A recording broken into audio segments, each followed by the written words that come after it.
السلام عليكم. طبعا انا بالبيت احب ازرع. هاي زارع بامية ما شاء الله، بس القاع شوي بيها صبخة. وشوفوا الزارع، انا زارع فجيل ان شاء الله شوي شوي اطور بيه. مسوي لي حقل مال دجاج عرب. شو الباب يذكركم نقول عيش بالخارج. شوف هذا التراك وهاي الشغله سيم، وهاي الشغله مرتبه والدجاجات مراتب.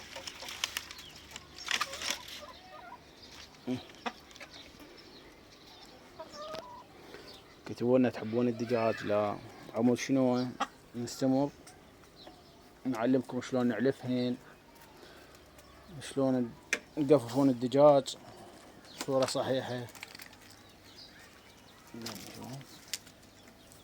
لا تحبون خلونا نستمر، اكتبونا وشاركونا هذا الفيديو.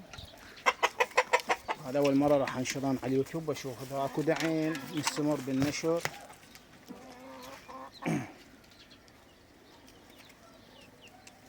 اذا تحبون راح اسوي تجربة، طبعا تجربة فيديو قصير على مود.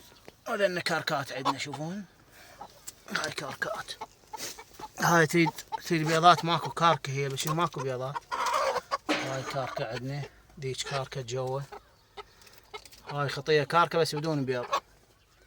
ان شاء الله تجيب لهن بيض ونكرك وتكثر شوي شوي. هاي عندي هنا فراخ، هاي فراخ تشوفونهن تحكم. هاي شوية شوفكم الافراخ.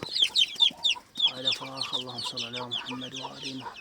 صلى على محمد وآل محمد. اللهم صل على محمد وآل محمد.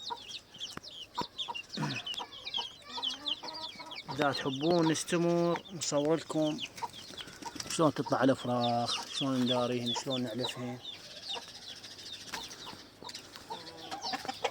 شاركونا هذا الفيديو وصعدوه.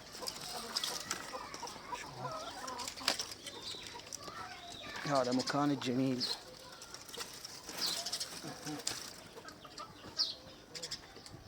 إذا تحبون قلت لكم صعدونا.